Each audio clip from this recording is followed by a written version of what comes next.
ನಮಸ್ಕಾರ ಗೆಳೆಯರಿ, stock market Kannada ಚಾನಲ್ಗೆ ಸ್ವಾಗತ ಸುಸ್ವಾಗತ. ಗೆಳೆಯರಿ, ವಿಡಿಯೋದಲ್ಲಿ ಟ್ಯಾರಿಫ್ಗೆ ಸಂಬಂಧಪಟ್ಟಂತೆ ಇತ್ತೀಚೆಗೆ ಆಗ್ತಿರುವಂಥ ಡೆವಲಪ್ಮೆಂಟ್ಸ್ ಬಗ್ಗೆ ತಿಳ್ಕೊಳ್ಳುವಂಥ ಪ್ರಯತ್ನವನ್ನು ಮಾಡೋಣ. ಇತ್ತೀಚೆಗಂತೂ ದೊಡ್ಡ ಮಟ್ಟದಲ್ಲಿ ಸದ್ದು ಮಾಡ್ತಿರೋದು ಅಂತಂದ್ರೆ ಅದು ಟ್ಯಾರಿಫ್. ಇದ್ರ ಬಗ್ಗೆ ಸಾಕಷ್ಟು ಆರ್ಟಿಕಲ್ಸ್ ಪಬ್ಲಿಷ್ ಆಗ್ತಾ ಇರುತ್ತೆ. ಅವುಗಳ ಸಾರವನ್ನ ನಾವು ತಿಳ್ಕೊಳ್ಳುವಂಥ ಪ್ರಯತ್ನವನ್ನ ಮಾಡೋಣ. ಮೊದಲಿಗೆ ಡಿಸ್ಕ್ಲೇಮರ್ ಕೊಡ್ಲಿಕ್ಕೆ ಇಷ್ಟಪಡ್ತೀನಿ. ಇಲ್ಲಿ ಯಾವುದಾದ್ರೂ ಸ್ಟಾಕನ್ನು ನಾನು ಮೆನ್ಷನ್ ಮಾಡಿದ್ರೆ ಅದು ಯಾವುದನ್ನು ಕೂಡ ನಾನು ರೆಕಮೆಂಡ್ ಮಾಡ್ತಿಲ್ಲ. ನೀವು ಫರ್ದರ್ ಸ್ಟಡಿ ಮಾಡಿ ನಿಮ್ಗೆ ಏನನ್ಸುತ್ತೆ ಅದರ ಮೇಲೆ ಡಿಸಿಷನ್ ತಗೊಳ್ಬಹುದು. ಆಸ್ ಎ ಎಜುಕೇಶನಲ್ ಪರ್ಪಸ್ ನಾನು ಈ ವಿಡಿಯೋ ಮುಂದೆ ತರ್ತಾ ಇದ್ದೀನಿ. ಹಾಗೆ ಈಗಾಗಲೇ ಹಿಂದಿನ ವಿಡಿಯೋಗಳಲ್ಲೂ ಕೂಡ ಹೇಳಿದ್ದೀನಿ, ಹಲವರು ತರಬೇತಿ ಕಾರ್ಯಕ್ರಮದ ಬಗ್ಗೆ ಪ್ರಶ್ನೆ ಮಾಡ್ತಾ ಇದ್ದೀರಿ, ಏನು ಯಾವ ರೀತಿ ಇರುತ್ತೆ ಅಂತ ಎಲ್ಲ. ಅದಕ್ಕೆ ಸಂಬಂಧಪಟ್ಟಂತೆ ಇವತ್ತು ಒಂದು ಶಾರ್ಟ್ ಅಪ್ಲೋಡ್ ಮಾಡಿದ್ದೀನಿ. ಇನ್ ಕೇಸ್ ಇಲ್ಲಿವರೆಗೂ ನೋಡಿಲ್ಲ ಅಂತಂದ್ರೆ ನೀವು ಶಾರ್ಟ್ ಸೆಕ್ಷನ್ ಅಲ್ಲಿ ಆ ವಿಡಿಯೋ ಸಿಗುತ್ತೆ, ಬೇಕಿದ್ರೆ ನೋಡ್ಬೋದು. ನಿಮ್ಮ ಕೆಲವು ಪ್ರಶ್ನೆಗಳಿಗೆ ಉತ್ತರ ಸಿಗುತ್ತೆ. ಆನಂತರ ನಿಮ್ಗೆ ಏನ್ ಅನ್ಸುತ್ತೆ ಅದರ ಮೇಲೆ ನಮ್ಮನ್ನ ಕಾಂಟ್ಯಾಕ್ಟ್ ಕೂಡ ಮಾಡಬಹುದು. ಮುಂದುವರಿಯೋಣ ಇವತ್ತಿನ ಟಾಪಿಕ್ ಕಡೆ. ನಿಮ್ಗೆಲ್ರಿಗೂ ಈಗಾಗಲೇ ಗೊತ್ತಿರೋ ಹಾಗೆ ಮೊದಲಿಗೆ ಡೊನಾಲ್ಡ್ ಟ್ರಂಪ್ ಅವರು 25% ಟ್ಯಾರಿಫ್ ಅನ್ನ ಅನೌನ್ಸ್ ಮಾಡಿದ್ರು. ನಂತರ ನಿನ್ನೆ ಅಡಿಷನಲ್ 25% ಟ್ಯಾರಿಫ್ ಅನ್ನ ಅನೌನ್ಸ್ ಮಾಡಿದ್ದಾರೆ. ಟೋಟಲ್ ಭಾರತದ ಮೇಲೆ ಈಗ 50% ಟ್ಯಾರಿಫ್ ಅನ್ನ ಅನೌನ್ಸ್ ಮಾಡಿದ್ದಾರೆ. ಇದು 27 ಆಗಸ್ಟ್ ಇಂದ ಜಾರಿಗೆ ಬರುತ್ತೆ ಅನ್ನೋಂಥ ಮಾತನ್ನ ಹೇಳಿದ್ದಾರೆ. ಇದರಿಂದ ಖಂಡಿತ ಒಂದಷ್ಟು ಇಂಪ್ಯಾಕ್ಟ್ ಆಗುತ್ತೆ, ಎಸ್ಪೆಷಲಿ ಎಕ್ಸ್ಪೋರ್ಟ್ ಓರಿಯೆಂಟೆಡ್ ಕಂಪನೀಸ್ಗೆ. ಅದರಲ್ಲೂ ನೋಡಬಹುದು ನೀವಿಲ್ಲಿ ಈ ಆರ್ಟಿಕಲ್ ಅಲ್ಲಿ, India's key US exports worth $8.5 billion may struggle to find alternative markets. Bharat ಹಾಗೂ ಅಮೆರಿಕದ ನಡುವೆ ಸುಮಾರು $40 billion ಅಥವಾ $45 billion worth of trade deficit ಇದೆ. ಅಂದ್ರೆ ನಾವು ಹೆಚ್ಚಿಗೆ ಎಕ್ಸ್ಪೋರ್ಟ್ ಮಾಡ್ತಾ ಇದೀವಿ, ಇಂಪೋರ್ಟ್ ಮಾಡ್ಕೊಳ್ತಿರೋ ಸಂಖ್ಯೆ ಕಡಿಮೆ. ಹಾಗಾಗಿ ನಾವು ಜಾಸ್ತಿ ಎಕ್ಸ್ಪೋರ್ಟ್ ಮಾಡ್ತಿರೋದ್ರಿಂದ ಟ್ಯಾರಿಫ್ ಜಾಸ್ತಿ ಮಾಡಿದ್ರೆ ಅದರ ಇಂಪ್ಯಾಕ್ಟ್ ನಮ್ಮ ಮೇಲೆ ಆಗುತ್ತೆ. ಇನ್ ಕೇಸ್ ನಾವು ಕಡಿಮೆ ಎಕ್ಸ್ಪೋರ್ಟ್ ಮಾಡ್ತಾ ಇದ್ದು ಇಂಪೋರ್ಟ್ ಜಾಸ್ತಿ ಇದ್ದಿದ್ರೆ ಟ್ಯಾರಿಫ್ ನಮಗೆ ಅಷ್ಟು ದೊಡ್ಡ ಹೊಡೆತವನ್ನು ಕೊಡ್ತಾ ಇರಲಿಲ್ಲ. ಹಾಗಾಗಿನೇ ಟ್ಯಾರಿಫ್ ಡೀಲ್ಗೆ ಸಂಬಂಧಪಟ್ಟಂತೆ ಸಾಕಷ್ಟು ಪ್ರಯತ್ನಗಳು ನಡೀತಾ ಇರೋದು. ಈಗ ಟ್ಯಾರಿಫ್ ಅನೌನ್ಸ್ಮೆಂಟ್ ಆದ್ಮೇಲೆ ಕಂಪನಿಗಳು ಯೂಶುವಲಿ ಏನ್ ಮಾಡ್ತವೆ, ಬೇರೆ ಮಾರ್ಕೆಟ್ಗಳ ಕಡೆ ಗಮನ ಹರಿಸೋಕೆ ಶುರು ಮಾಡುತ್ತವೆ. ಅಂದ್ರೆ ಆಲ್ಟರ್ನೇಟಿವ್ ಮಾರ್ಕೆಟ್ಸ್ ಅನ್ನ ನಾವು ಪಡ್ಕೊಳ್ಳಿಕ್ಕೆ ಸಾಧ್ಯನಾ ಅಂತ. ಈ ವಿಚಾರದಲ್ಲಿ ನಾವು ನೋಡಿದರೆ ಸುಮಾರು $8.5 billion ಮೊತ್ತದ ಎಕ್ಸ್ಪೋರ್ಟ್ಸ್ಗೆ ಬೇರೆ ಮಾರ್ಕೆಟ್ಸ್ ಸಿಗೋದು ಕಷ್ಟ ಅಂತ ಹೇಳ್ತಾ ಇದೆ ಈ ಆರ್ಟಿಕಲ್. ನೀವಿಲ್ಲಿ ಒಂದ್ಸಲ ಓದ್ಕೊಳ್ಬಹುದು. Moneycontrol analysis shows that nearly $8.5 billion worth of India's major exports defined as categories with over $150 million annual trade were heavily reliant on the US market in 2024. 2024ರ data ಪ್ರಕಾರ ಓವರ್ ಅಮೆರಿಕ ಇಂಡಿಯಾದಿಂದ ಸುಮಾರು $91 billion goods ಅನ್ನ import ಮಾಡ್ಕೊಂಡಿದೆ. ಅದರಲ್ಲೂ ಬರೀ top 50 export categories ಅಲ್ಲಿ. ಅದರಲ್ಲೂ ನೋಡಬಹುದು, excluding items like steel, pharma and automobiles which are exempted are excluded from the new tariffs. ಸದ್ಯದ ಮಟ್ಟಿಗೆ ಇವುಗಳ ಮೇಲೆ ಟ್ಯಾರಿಫ್ ಅನ್ನ ಹಾಕಿಲ್ಲ. ಫಾರ್ಮಾಸ್ಯೂಟಿಕಲ್, ಸ್ಟೀಲ್, ಆಟೋಮೊಬೈಲ್ಸ್ ಸದ್ಯದ ಮಟ್ಟಿಗೆ, ಮುಂದೆ ಅದಕ್ಕೂ ಕೂಡ ಬರುತ್ತೆ. ಅವುಗಳನ್ನ ಹೊರತುಪಡಿಸಿ ಈ ಲೆಕ್ಕಾಚಾರವನ್ನ ಕೊಡ್ತಾ ಇದ್ದಾರೆ. Accountant for $31.4 billion. Among these, around $8.5 billion worth of exports came from categories where the US absorbed over 50% of India's outbound shipments, underscoring the challenge of market diversification. ಇದರಲ್ಲಿ ಅತಿ ಹೆಚ್ಚನ್ನ ಅಮೆರಿಕನೇ ತಗೊಳ್ತಿದೆ, ಅವುಗಳಿಗೆ ಬೇರೆ ಮಾರ್ಕೆಟ್ಸ್ ಸಿಗೋದು ಕಷ್ಟ ಅಂತ ಹೇಳ್ತಾ ಇದೆ ಈ ಅನಾಲಿಸಿಸ್. ಇಲ್ಲೇ ನೋಡಬಹುದು, India has more dependence on the US, especially ಈ ಕ್ಯಾಟಗರಿ ಅಂದ್ರೆ $8.5 billion ವರ್ತ್ ಕ್ಯಾಟಗರಿ ಅರೌಂಡ್ 3% ನೋಡ್ಲಿಕ್ಕೆ ಕಾಣ್ತಾ ಇದೆ. ಯಾವ್ಯಾವ ಅಂತ ನೋಡಿದರೆ solar modules top the list of at risk exports. Solar modules ಇಲ್ಲಿ ಹೆಚ್ಚು ಚಾಲೆಂಜ್ ಅನ್ನ ಅನುಭವಿಸಬಹುದು ಅಂತ ಹೇಳ್ತಾ ಇದೆ. ಹಾಗೆ the US alone accounted 98% or $1.6 billion of India solar module exports. ಸುಮಾರು 98% ಸೋಲಾರ್ ಮಾಡ್ಯೂಲ್ ಎಕ್ಸ್ಪೋರ್ಟ್ ಏನಾಗ್ತಿದೆ ಅದು ಅಮೆರಿಕಾಗೆ ಹೋಗ್ತಾ ಇದೆ. ಹಾಗಾಗಿ ಅಲ್ಲಿಂದ ಈಗ ಬೇರೆ ಮಾರ್ಕೆಟ್ಸ್ ಅನ್ನ ಪಡ್ಕೊಳ್ಳೋದಕ್ಕೆ ಖಂಡಿತ ಈ ಸೆಗ್ಮೆಂಟ್ಗೆ ಚಾಲೆಂಜ್ ಇದೆ ಅಂತಾನೆ ಹೇಳ್ಬೋದು. ಈಗಾಗಲೇ UK UAE ಜೊತೆ ಕೆಲವೊಂದು ಒಪ್ಪಂದಗಳನ್ನ ಮಾಡ್ಕೊಂಡಿದೆ, ಬಟ್ ಸ್ಟಿಲ್ ಲಿಮಿಟೆಡ್ ರಿಲೀಫ್ ಇವುಗಳಿಂದ ಸಿಗಬಹುದು ಅಂತ ಹೇಳ್ತಾ ಇದೆ ಈ ಅನಾಲಿಸಿಸ್. ನೀವಿಲ್ಲಿ ನೋಡಬಹುದು, limited relief as these countries lack the capacity to absorb such volumes. ದೊಡ್ಡ ಮಟ್ಟದ ವಾಲ್ಯೂಮ್ಸ್ ಅನ್ನ ಅಬ್ಸರ್ವ್ ಮಾಡ್ಕೊಳ್ಳೋದು ಕಷ್ಟ ಈ ದೇಶಗಳು ಅನ್ನೋಂತ ಮಾಹಿತಿಯನ್ನ ಕೊಡ್ತಾ ಇದ್ದಾರೆ. ಇನ್ನು ನೆಕ್ಸ್ಟ್ ಕ್ಯಾಟಗರಿ ಬಂದು ಸಿಮೆಂಟ್. 88% ಸಿಮೆಂಟ್ ಎಕ್ಸ್ಪೋರ್ಟ್ಸ್ ಅಮೆರಿಕಾಗೆ ಹೋಗ್ತಾ ಇದೆ. ಅಂದ್ರೆ 100 ಚೀಲಗಳನ್ನ ಎಕ್ಸ್ಪೋರ್ಟ್ ಮಾಡ್ತಾ ಇದೆ ಭಾರತ, ಅಂದ್ರೆ ಅದರಲ್ಲಿ 88 ಚೀಲ ಅಮೆರಿಕಕ್ಕೆ ಹೋಗ್ತಾ ಇದೆ. ಇದು ಕೂಡ ಬೇರೆ ಮಾರ್ಕೆಟ್ಸ್ ಅನ್ನ ಪಡ್ಕೊಳ್ಳೋದು ಚಾಲೆಂಜ್ ಆಗಿರುತ್ತೆ ಅಂತ ಹೇಳ್ತಿದ್ದಾರೆ. ಇನ್ನು ನೋಡಬಹುದು, printed cotton, linen, plastic coated textiles also exhibit over 80% export dependence on US market. ಕೆಲವೊಂದು ಟೆಕ್ಸ್ಟೈಲ್ ಮೆಟೀರಿಯಲ್ಸ್ ಕೂಡ ಜಾಸ್ತಿನೇ ಡಿಪೆಂಡೆನ್ಸ್ ಅನ್ನ ಹೊಂದಿದೆ ಅಂತ ಹೇಳ್ತಿದೆ. ಇನ್ನು shrimps, exports of prepared shrimps and prawns worth $420 million heavily reliant on the US. ಇದು ಕೂಡ ಹೆಚ್ಚು ಅಮೆರಿಕದ ಮೇಲೆ ಡಿಪೆಂಡೆನ್ಸಿಯನ್ನು ಹೊಂದಿದೆ. ವೂಲ್ ಕಾರ್ಪೆಟ್ಸ್ ಕೂಡ ಹೆಚ್ಚು ಡಿಪೆಂಡೆನ್ಸಿಯನ್ನು ಹೊಂದಿದೆ, ಸುಮಾರು $1 billion ವ್ಯಾಲ್ಯೂ ಹೊಂದಿರುವಂತದ್ದು ಸದ್ಯದ ಮಟ್ಟಿಗೆ ನೋಡಬಹುದು. Solar modules $1.6 billion, cement, concrete and artificial stone articles $0.56 billion ಇದೆ. ಇನ್ನು ಪ್ರಿಂಟೆಡ್ ಕಾಟನ್ ಇದೆ, ಪ್ಲಾಸ್ಟಿಕ್ ಕೋಟೆಡ್ ಫ್ಯಾಬ್ರಿಕ್ ಇದೆ, ಶ್ರಿಂಪ್ಸ್ ಅಂಡ್ ಪಾನ್ಸ್ ಇದೆ, ಪಾರ್ಟ್ಸ್ ಆಫ್ ಟರ್ಬೋಜೆಟ್ಸ್ ಇದೆ, knotted carpets, full other bed linen. ಇವುಗಳು ಬೇರೆ ಮಾರ್ಕೆಟ್ಸ್ ಅನ್ನ ಪಡ್ಕೊಳ್ಳೋದು ಚಾಲೆಂಜಿಂಗ್ ಆಗಿರುತ್ತೆ ಅನ್ನೋಂತ ಮಾತನ್ನ ಈ ಆರ್ಟಿಕಲ್ ಅಲ್ಲಿ ಎಕ್ಸ್ಪ್ರೆಸ್ ಮಾಡ್ತಿದ್ದಾರೆ. ಅಂದ್ರೆ ನಿಮ್ಗೆಲ್ರಿಗೂ ಗೊತ್ತಿರೋ ಹಾಗೆ ನಾವು ಈಗ ತಾನೇ ನೋಡಿದ್ವಿ, $91 billion ಎಕ್ಸ್ಪೋರ್ಟ್ ಆಗ್ತಿದೆ. ಆದ್ರೆ ಅದರಲ್ಲಿ ಸ್ವಲ್ಪ ಕಷ್ಟದ ಪರಿಸ್ಥಿತಿಯಲ್ಲಿರೋದು ಅಂತಂದ್ರೆ ಅದು $8.5 billion ಮೊತ್ತದ ಗೂಡ್ಸ್.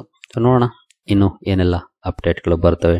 ಟ್ರೇಡ್ ಡೀಲ್ ಆದ್ರೆ ಅದರಲ್ಲಿ ಏನಾದರೂ ಪಾಸಿಟಿವ್ಸ್ ಇರ್ಬೋದೇನೋ, ಅದನ್ನ ಫ್ಯೂಚರ್ ಅಲ್ಲೇ ನಮಗೆ ನೋಡ್ಲಿಕ್ಕೆ ಆಗೋದು. ಜೊತೆಗೆ ಅಮೆರಿಕದ ಟ್ರೇಡ್ ಡಿಪೆಂಡೆನ್ಸ್ ಕೂಡ ಜಾಸ್ತಿನೇ ಇದೆ. ಕೆಲವೊಂದು ಪ್ರಾಡಕ್ಟ್ಸ್ ಅಲ್ಲಿ ನೋಡಬಹುದು, synthetic stones and diamonds, bulk bags and jumbo bags, knotted carpets, wool, cotton linen, textile coated plastics, pneumatic tyres used in agriculture machinery.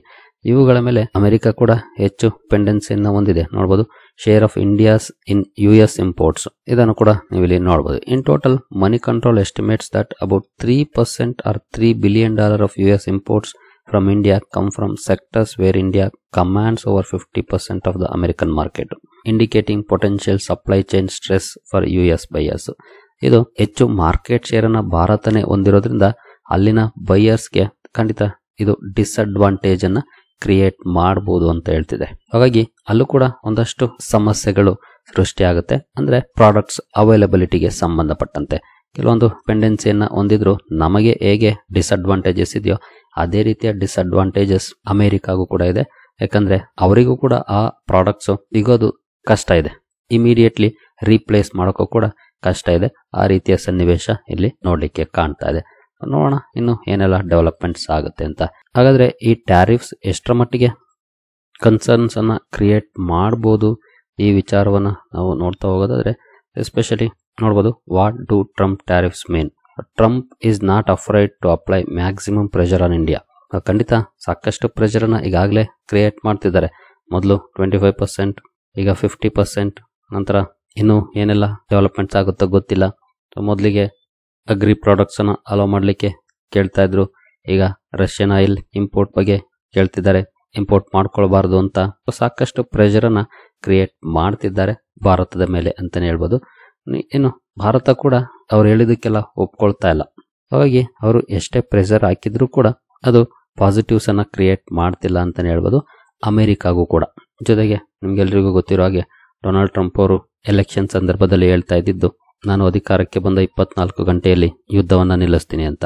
24 ಗಂಟೆ 6 ತಿಂಗಳಾಯ್ತು, ಯುದ್ಧ ನಡೀತಾನೆ ಇದೆ, ಜೊತೆಗೆ ಜಾಸ್ತಿನೂ ಆಗ್ತಾ ಇದೆ. ಆ ಒಂದು ಪ್ರೆಷರ್ ಕೂಡ ಅವ್ರ ಮೇಲೂ ಇದ್ದೇ ಇರುತ್ತೆ. ಇನ್ನು ಇತ್ತೀಚೆಗಂತೂ ಬೈಲ್ಯಾಟ್ರಲ್ ಟೈಸ್ ಸಾಕಷ್ಟು ಏರಿಳಿತಗಳನ್ನ ಕಾಣ್ತಾ ಇದೆ. ಅದು ಭಾರತದ ಜೊತೆಗೆ ಅಷ್ಟೇ ಅಲ್ಲ, ಬೇರೆ ಬೇರೆ ಟ್ರೇಡಿಂಗ್ ಪಾರ್ಟ್ನರ್ಸ್ ನ ಜೊತೆ ಕೂಡ ಈ ರೀತಿಯ ಡೆವಲಪ್ಮೆಂಟ್ಸ್ ಆಗ್ತಾ ಇದೆ. ಇನ್ನು what they don't mean tariffs are permanent. Actually ಇದಿನ್ನೂ ಡಿಸೈಡ್ ಆಗಿಲ್ಲ, ಯಾಕೆಂದ್ರೆ 27ನೇ ತಾರೀಕು ಅಂತ ಹೇಳಿದ್ದಾರೆ. ಅಷ್ಟರಲ್ಲಿ ಇನ್ನು ಮಾತುಕತೆಗಳಾಗಿ ಏನಾದರೂ ಬದಲಾವಣೆಗಳಾದ್ರೆ ಗೊತ್ತಿಲ್ಲ. ಹಾಗಾಗಿ ಇದು ಪರ್ಮನೆಂಟ್ ಅಲ್ಲ, ಇಲ್ಲಿ ಇನ್ನು ಬದಲಾವಣೆಗಳು ಆಗಬಹುದು. ಜೊತೆಗೆ ಟ್ರಂಪ್ ಅವರು ಇಲ್ಲಿ ಮೇಲುಗೈ ಸಾಧಿಸಬಹುದಾ ಅಂತ ನೋಡೋದಾದ್ರೆ ಅಂತ ಸಾಧ್ಯತೆಗಳು ಕೂಡ ಕಡಿಮೆ ಕಾಣ್ತಿದೆ. ಯಾಕಂದ್ರೆ ಸದ್ಯದ ಮಟ್ಟಿಗಂತೂ ಭಾರತ ಅವ್ರ ಹೇಳ ಎಲ್ಲದಕ್ಕೂ ಒಪ್ಕೊಳ್ತಿಲ್ಲ. ಅದಕ್ಕೆ ವಿರುದ್ಧವಾಗಿ ಏನೆಲ್ಲ ಮಾಡಬೇಕೋ ಅದನ್ನ ಮಾಡ್ತಾ ಇದೆ. ಹಾಗಾದ್ರೆ ಭಾರತ ಅಮೆರಿಕದ ಸಂಬಂಧ ಅಳಿಸ್ತಿದ್ಯಾ ಅಂತ ನೋಡಿದ್ರೆ ಖಂಡಿತ ಅಂತಹ ಸಾಧ್ಯತೆಗಳು ಸದ್ಯದ ಮಟ್ಟಿಗೇನಿಲ್ಲ. ಸ್ವಲ್ಪ ಏರಿಳಿತಗಳು ಇದ್ದೇ ಇರುತ್ತೆ ಯಾವಾಗ್ಲೂ ಕೂಡ. ಆದ್ರೆ ಆ ಏರಿಳಿತಗಳನ್ನ ಸರಿ ಮಾಡ್ಕೊಂಡ್ರೆ ಬಹುಶಃ ಅದು ದೊಡ್ಡ ಡಿಫರೆನ್ಸಸ್ ಅನ್ನ ಮಾಡೋದಿಲ್ಲ. ಒಟ್ಟಿನಲ್ಲಿ ಸಾಕಷ್ಟು ಪ್ರಶ್ನೆಗಳಂತೂ ಇದೆ ಈ ವಿಚಾರದಲ್ಲಿ. ಒತ್ತಡ ಅಂತೂ ಜಾಸ್ತಿ ಬರ್ತಾನೆ ಇದ್ದಾರೆ ಡೊನಾಲ್ಡ್ ಟ್ರಂಪ್ ಅವರು. ಬಟ್ ಆ ಒತ್ತಡಕ್ಕೆ ಮಣಿಯುವಂತ ಲಕ್ಷಣಗಳು ಕೂಡ ಕಾಣ್ತಾ ಇಲ್ಲ ಅಂತ ಹೇಳ್ಬೋದು ಭಾರತದ ಕಡೆಯಿಂದ. ಏನು ಟ್ರಂಪ್ ಅವರ ಈ ನೀತಿಗಳೇನಿದೆ ಇವು ನೋಡ್ಬೋದು. Trump is a short term irritant overlapping India US interest are long term reality.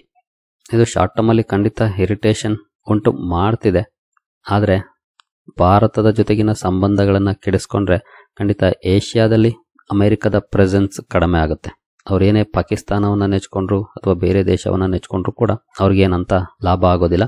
ಹಾಗಾಗಿ ಆ ನಿಟ್ಟಿನಲ್ಲೂ ಕೂಡ ನೋಡ್ತಾರೆ ಆಸ್ ಎ ಸ್ಟ್ರಾಟಜಿಕ್ ವ್ಯೂನಲ್ಲಿ. ಹಾಗಾಗಿ ಶಾರ್ಟ್ ಟರ್ಮ್ ಇರಿಟೇಷನ್ ಇದ್ದದ್ದೇ. ಇನ್ನು ಈಗಾಗಲೇ ಡಿಸೈಡ್ ಆಗಿರೋ ಹಾಗೆ ಆಗಸ್ಟ್ 25ಕ್ಕೆ US ಡೆಲಿಗೇಷನ್ ಕೂಡ ಬರ್ತಾ ಇದೆ ಭಾರತಕ್ಕೆ ಟ್ರೇಡ್ ಬಗ್ಗೆ ಮಾತಾಡಲಿಕ್ಕೆ.